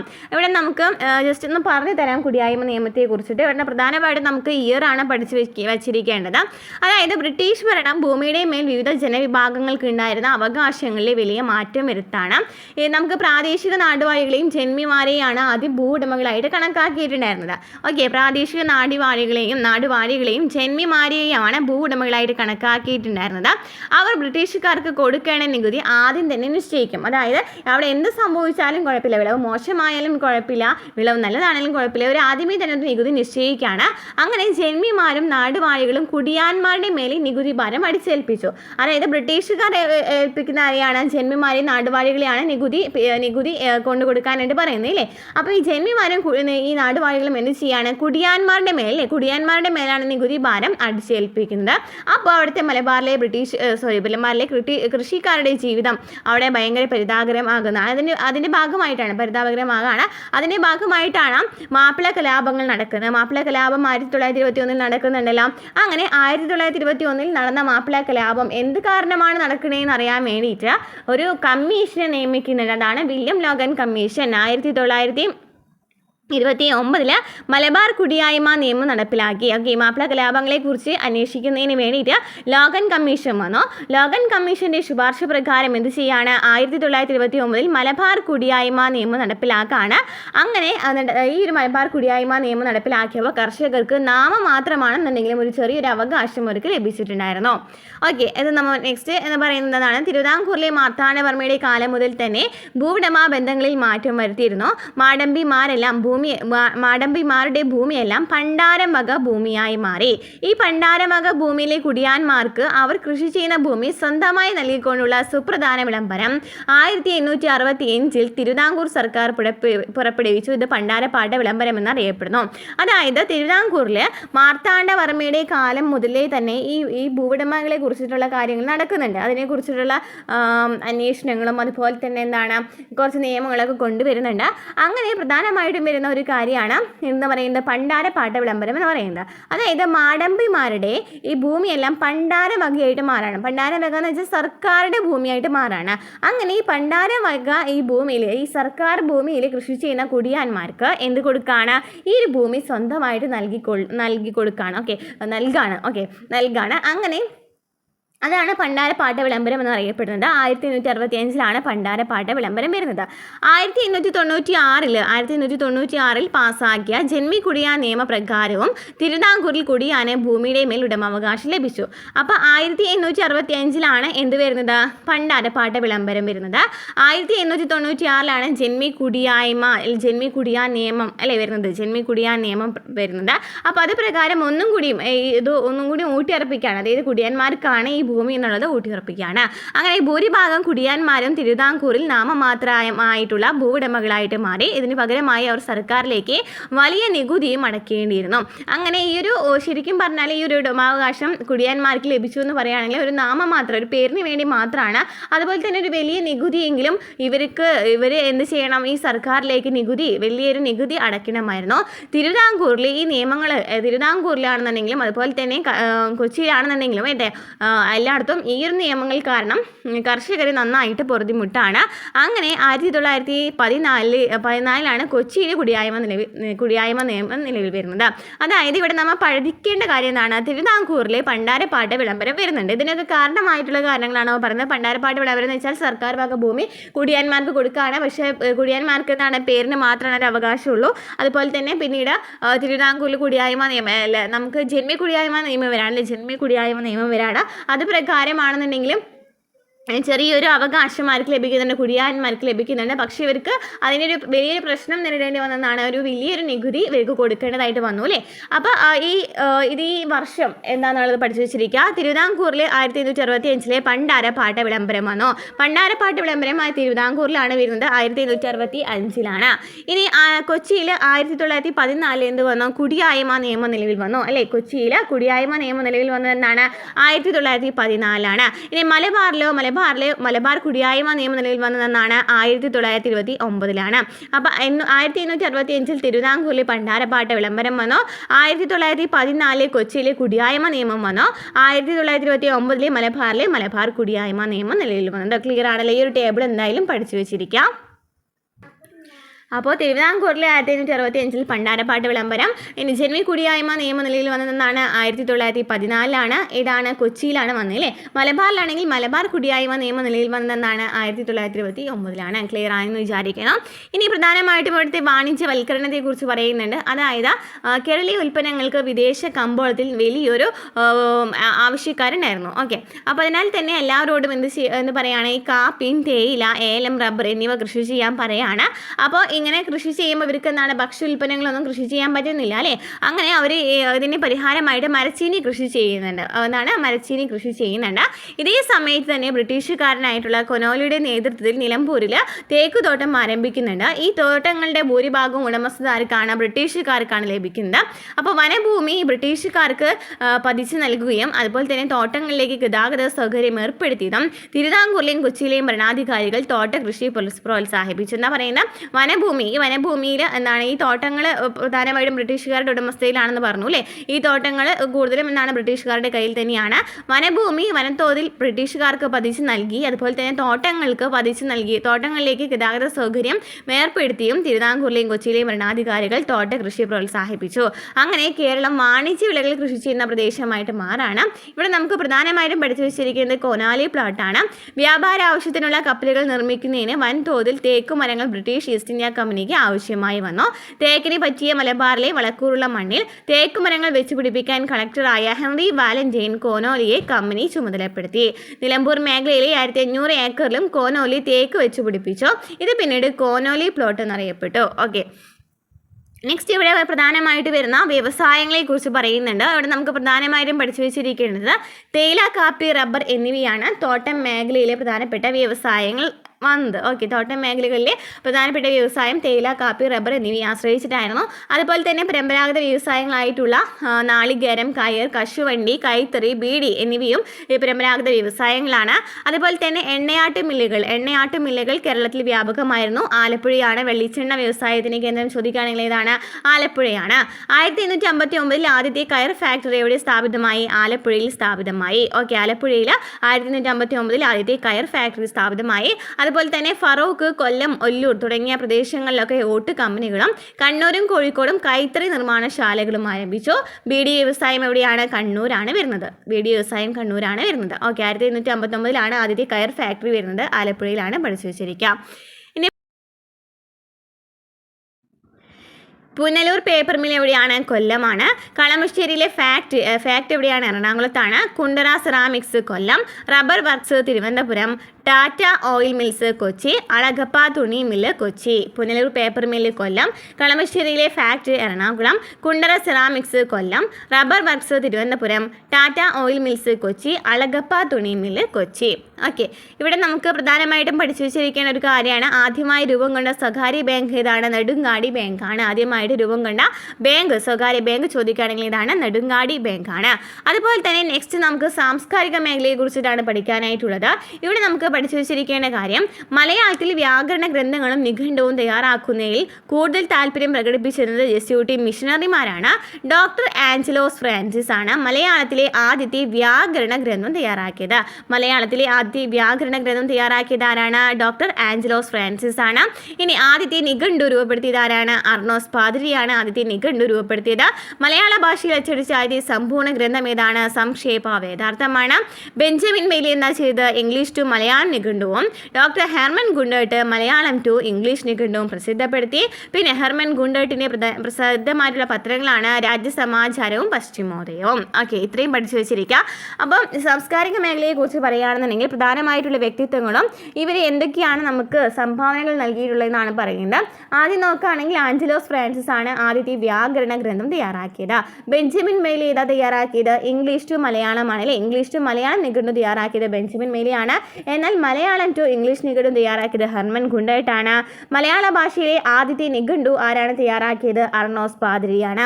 മലയാള ഭാഷയിൽ അച്ചടിച്ച ആദ്യത്തെ സമ്പൂർണ്ണ ഗ്രന്ഥം ഏതാണ്? സംക്ഷേപ വേദാർത്ഥമാണ്.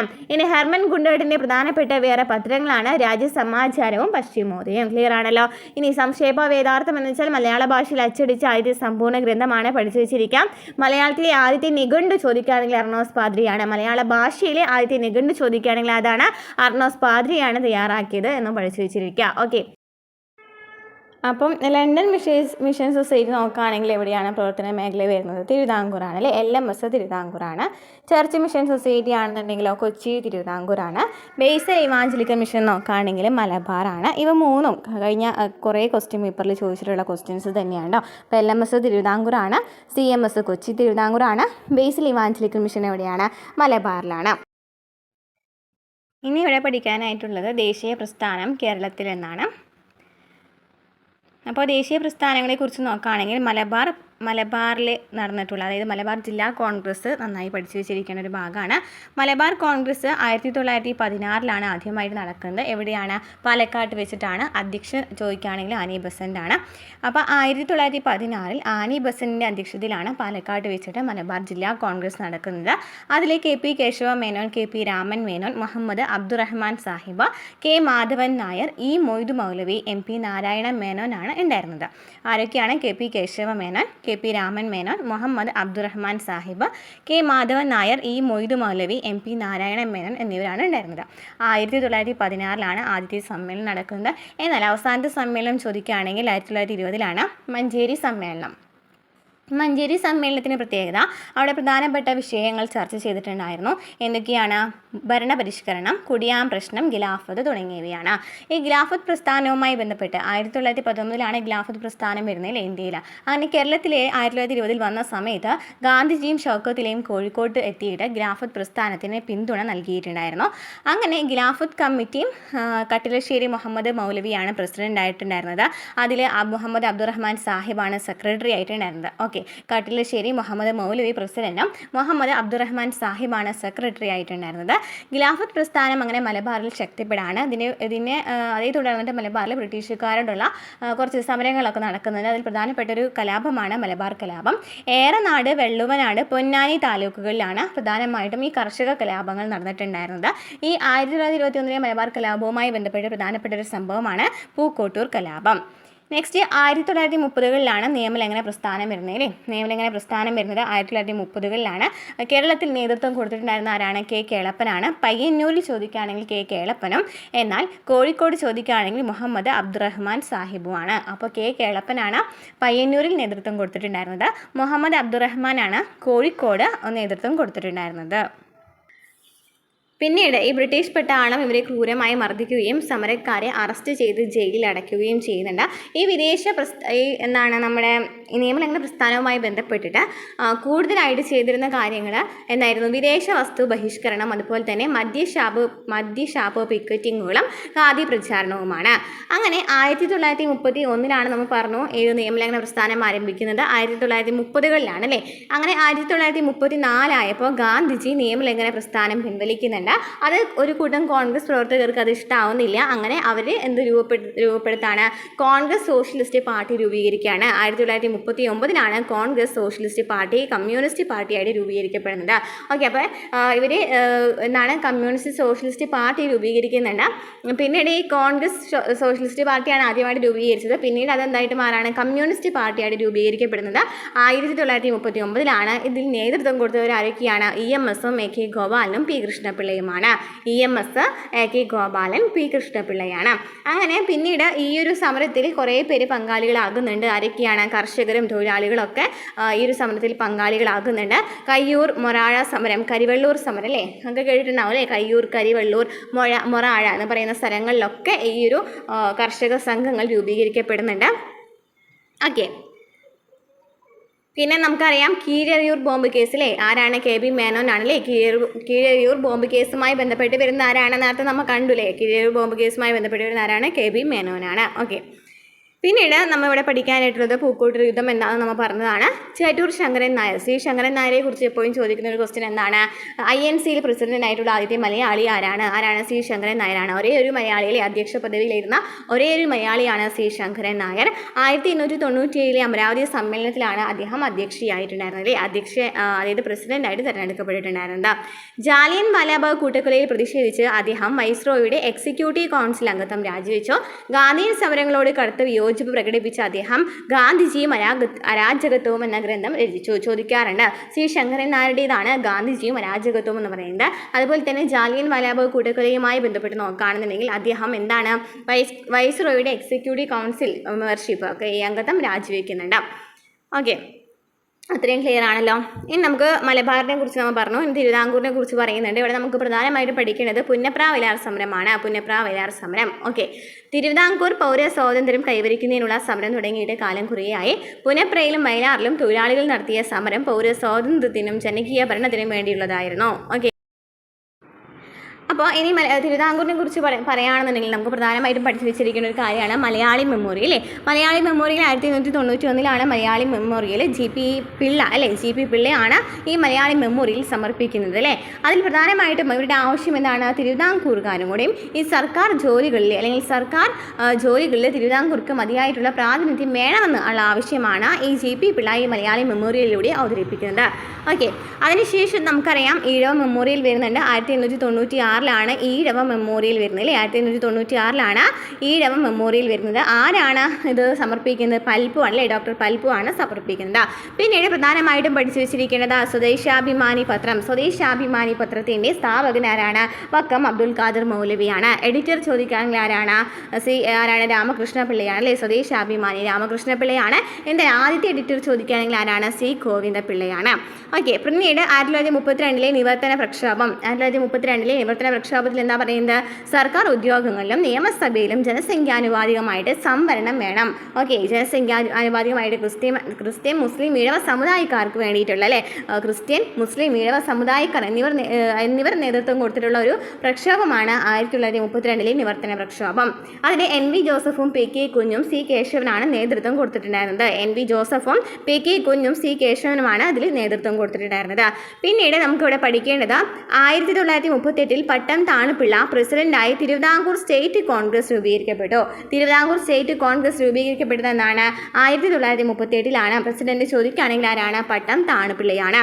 പിന്നീട് പുന്നപ്ര വയലാർ സമരം നടക്കുന്നതാണ് 1946. അതിലെ പ്രധാനപ്പെട്ട കാരണം എന്താണ്? സർ CP രാമസ്വാമി അയ്യരുടെ ഭരണപരിഷ്കരണങ്ങളാണ് അല്ലേ. സർ CP രാമസ്വാമി അയ്യരുടെ ഭരണപരിഷ്കരണങ്ങൾക്കെതിരെ 1946 നടന്ന പുന്നപ്ര വയലാർ സമരം. ഓക്കെ, 1946 പുന്നപ്ര വയലാർ സമരം നടന്നുവെന്നും ക്ലിയറായി. ഇനി കൊച്ചിയിൽ നമുക്ക് പ്രധാനമായിട്ടും പഠിക്കേണ്ടത് എന്താണ്? ഇലക്ട്രിസിറ്റിയിലെ വൈദ്യുതി സമരങ്ങൾ അല്ലേ. വൈദ്യുതി സമരങ്ങൾ എന്ന് പറയുമ്പോൾ ഇലക്ട്രിസിറ്റി സമരം അല്ലേ. ദിവാനായ ഷൺമുഖം ചെട്ടി വൈദ്യുതി വിതരണം സ്വകാര്യ കമ്പനിയെ ഏൽപ്പിച്ചതിനെ തുടർന്ന് കൊച്ചിയിൽ നടന്ന ഇലക്ട്രിസിറ്റി സമരം 1936 ഇലക്ട്രിസിറ്റി സമരം നടക്കുന്നത്. അങ്ങനെയാണ് ഈ ഒരു പ്രക്ഷോഭങ്ങൾ അവിടെ ആരംഭിക്കുന്നത്. പിന്നീട് കൊച്ചി രാജ പ്രജാമണ്ഡലം സ്ഥാപിച്ചു എന്ന് പറഞ്ഞു അല്ലേ, ഞാൻ പറഞ്ഞ റെക്കോർഡായില്ല. എന്നാണ് കൊച്ചി രാജ പ്രജാമണ്ഡലം സ്ഥാപിച്ചത് 1941 എസ് നീലകണ്ഠ അയ്യറും BR കൃഷ്ണൻ എഴുത്തച്ഛനുമാണ് ഈ കൊച്ചി രാജ പ്രജാമണ്ഡലം സ്ഥാപിക്കുന്നത്. അതിൽ നേതൃത്വം കൊടുത്തവരാരൊക്കെയാണ്? ഈ ഇക്കണ്ട വായറും പനമ്പള്ളി ഗോവിന്ദ മേനനും K അയ്യപ്പനുമാണ്. ഓക്കെ, അപ്പോൾ തിരുവിതാംകൂർ കൊച്ചി മലബാർ നമ്മൾ ക്ലിയർ ആയിട്ട് പഠിച്ചു. തിരുവിതാംകൂറിൽ നമ്മൾ എന്താ പഠിച്ചിട്ടുണ്ടായിരുന്നത്? Malayali memorial, Ezhava memorial important ആണ്. അതുപോലെ തന്നെ മലബാറുമായി ബന്ധപ്പെട്ട് നോക്കുകയാണെങ്കിൽ മലബാർ കലാപം, പൂക്കോട്ടൂർ കലാപം ഇമ്പോർട്ടൻ്റ് ആണ്. കൊച്ചിയിൽ നമ്മൾ ചോദിക്കാറുള്ളത് ഇലക്ട്രിസിറ്റി സമരത്തെക്കുറിച്ചിട്ടും അതുപോലെ തന്നെ ഈ ഒരു കൊച്ചി രാജ്യ പ്രജാമണ്ഡലവുമാണ് ക്വസ്റ്റ്യൻ വരാറ്. ഓക്കെ, നെക്സ്റ്റ് നമുക്ക് സ്ത്രീകളെ കുറിച്ച് നോക്കുകയാണെങ്കിൽ ഇവിടെ കൗമുദിയെ കുറിച്ച് പറയുന്നുണ്ട്. കൗമുദി എന്താണ്? ഗാന്ധിജി ഹരിജൻ ഫണ്ട് ശേഖരണമൊക്കെ നടത്തിയിട്ടുണ്ടായിരുന്നു അല്ലേ. അപ്പോൾ ഈ ഹരിജനുമായി ബന്ധപ്പെട്ടിട്ട് ഹരിജനോദ്ധാരണത്തിൻ്റെ ഭാഗമായിട്ട് ഈ ഗോൾഡിനെ കുറിച്ചിട്ട്, ഈ ആഭരണങ്ങൾ സംഭാവനയായിട്ട് നൽകുന്നതിനെ കുറിച്ച് സംസാരിക്കുമ്പോൾ കൗമുദി തൻ്റെ കയ്യിലുള്ള വള ഒരു കൊടുക്കുകയാണ് അല്ലേ ചെയ്യുന്നത്. ഓക്കെ, അപ്പോൾ അതിനെക്കുറിച്ചിട്ട് ജസ്റ്റ് ഒരു പരാമർശം നടക്കുന്നുണ്ട്. പിന്നീട് ഐക്യ കേരളത്തിലേക്ക് എന്ന് പറയുന്ന ഒരു ഭാഗത്തേക്ക് കിടക്കുകയാണ്. ഐക്യ കേരളത്തിലേക്ക് എന്ന് പറയുന്ന ഒരു ഭാഗത്ത് നമുക്ക് പ്രധാനമായിട്ടും പഠിച്ചു വെച്ചിരിക്കേണ്ടത് എപ്പോഴും ചോദിക്കുന്ന ഒരു ക്വസ്റ്റ്യൻ എന്താണ്? ആദ്യമായിട്ട് 1ാം കേരള സംസ്ഥാന രാഷ്ട്രീയ സമ്മേളനം നടന്നപ്പോൾ അതിലെ അധ്യക്ഷനാരായിരുന്നു? ആരാണ്? ടി പ്രകാശമാണ് അല്ലേ. ടി പ്രകാശമാണ്, ഇമ്പോർട്ടൻ്റ് ആണ്, ചോദിക്കുന്ന ക്വസ്റ്റ്യൻ ആണ്. പിന്നെ എവിടെയാണ് ആദ്യമായിട്ട് ഒരു സമ്മേളനം നടക്കുന്നത്? എവിടെയാണ്? ഒറ്റപ്പാലത്ത് വെച്ചാണ് സമ്മേളനം നടക്കുന്നത്. 1921 ഏപ്രിൽ 23 ഈ ഒരു സമ്മേളനം നടക്കുന്നത്. അതായത് നമുക്കറിയാം INC-യുമായി ബന്ധപ്പെട്ട് പഠിച്ചപ്പോൾ 1920 നാഗ്പൂർ സമ്മേളനത്തിൽ എന്താണ് പഠിച്ചത്? ഭാഷാ അടിസ്ഥാനത്തിൽ സംസ്ഥാനം രൂപീകരിക്കണം എന്ന് പറയുന്ന ആവശ്യങ്ങളൊക്കെ മുന്നോട്ട് വന്നത് 1920 നാഗ്പൂർ സമ്മേളനത്തിലാണ് അല്ലേ. ഈ നാഗ്പൂർ സമ്മേളനത്തിൻ്റെ ഭാഗമായിട്ടാണ് 1ാം കേരള സംസ്ഥാന രാഷ്ട്രീയ സമ്മേളനം ഒറ്റപ്പാലത്ത് വെച്ച് നടക്കുന്നത്. അതിനുശേഷം നമുക്ക് പഠിക്കുകയാണെന്നുണ്ടെങ്കിൽ കുറേ കമ്മിറ്റികളൊക്കെ വരുന്നുണ്ട്. അതിനുശേഷം 1947 ഈ ഐക്യ കേരള പ്രമേയം പാസ്സാക്കിയത് 1947 K കേളപ്പൻ്റെ നേതൃത്വത്തിലാണ്. 1947 K കേളപ്പൻ്റെ നേതൃത്വത്തിൽ ഐക്യ കേരള പ്രമേയം പാസ്സാക്കുന്നുണ്ട്. ഓക്കെ, ആലയിൽ വെച്ചിട്ടാണ് ഈ ഒരു ഐക്യ കേരള പ്രമേയം പാസ്സാക്കുന്നത്. പിന്നീട് 1949 ജൂലൈ 1 എന്താ പ്രത്യേകത? തിരൂർ കൊച്ചി സംയോജനം നടക്കുന്നില്ലേ. തിരൂർ കൊച്ചി നിലവിൽ വരുന്നുണ്ട്. അതിനുശേഷം 1956 നവംബർ 1 കേരള സംസ്ഥാനം വരുന്നത്. അതിനു മുമ്പ് നമുക്കറിയാം സംസ്ഥാന പുനഃസംഘടനാ കമ്മീഷൻ വരുന്നുണ്ട്. ഫസൽ അലിയാണ് പ്രധാനപ്പെട്ട അധ്യക്ഷൻ. പിന്നെ സർദാർ K മണിക്കറാണ് മലയാളിയായിട്ടുള്ള അധ്യക്ഷൻ അല്ലേ. പിന്നെ ആരൊക്കെയാണ്? HN ഗുൻസ്റും അതിലെ അംഗമായിരുന്നു. ഓക്കെ, പിന്നീട് നമുക്ക് പഠിക്കേണ്ട കാര്യമാണ് ഐക്യ കേരള പ്രതിജ്ഞ എഴുതിയതാരാണ്? ഐക്യ കേരള പ്രതിജ്ഞ എഴുതിയതാരാണ്? NV കൃഷ്ണ വാര്യരാണ്.